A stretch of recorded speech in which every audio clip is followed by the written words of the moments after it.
با استفاده از یه آبکش خمیر رو یه مدل جالب و متفاوت بپیچ. با اکوکوک همراه باشید.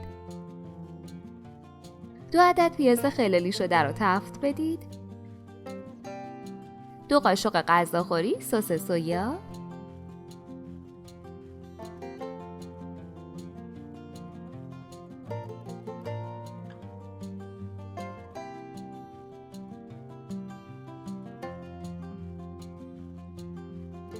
1 قاشق چایخوری فلفل سیاه و پاپریکا اضافه و مخلوط کنید.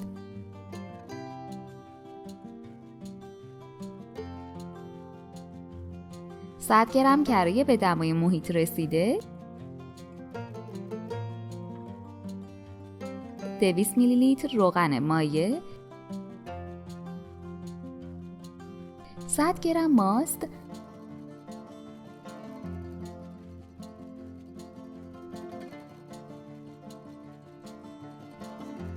2 عدد سفیده تخم مرغ،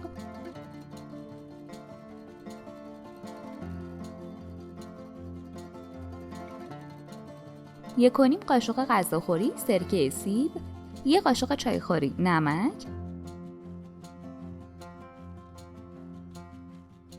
1.5 قاشق چایخوری بیکینگ پودر، 440 گرم آرد. با هم مخلوط کنید، ورز بدید تا خمیر جمع شه. اگه از این آموزش بعداً میخوای استفاده کنی، حتما دکمه سابسکرایب رو بزن تا بتونی به راحتی دوباره پیداش کنی. به 16 قسمت تقسیم کنید و چونه بگیرید.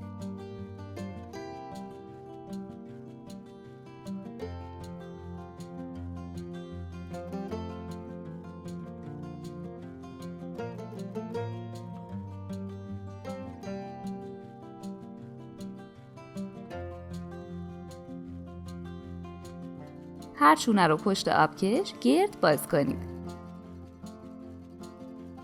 وسطش مقداری از ترکیب پیاز و سس بریزید و به این صورت خمیر رو جمع کنید و ببندید. اگه هر روز سر درست کردن غذا کلی فکر میکنی و نمیدونی چی درست کنی، پیشنهاد میکنم کانالمون رو که کلی غذاهای فوری و جدید که همگی با مواد در دسترس و ساده درست میشه رو داشته باشی که مطمئنم خیلی به کارت میاد. داخل سینی فری که کاغذ روغنی انداختید با زرده تخم مرغ رومال کنید.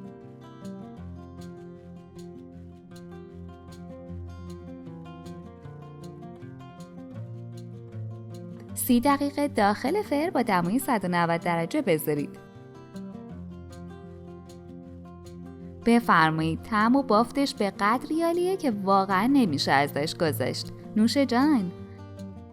اگه فکر میکنی ممکنه دوستت هم از این آموزش خوشش بیاد، پس حتما براش بفرست تا اون هم ببینه و استفاده کنه.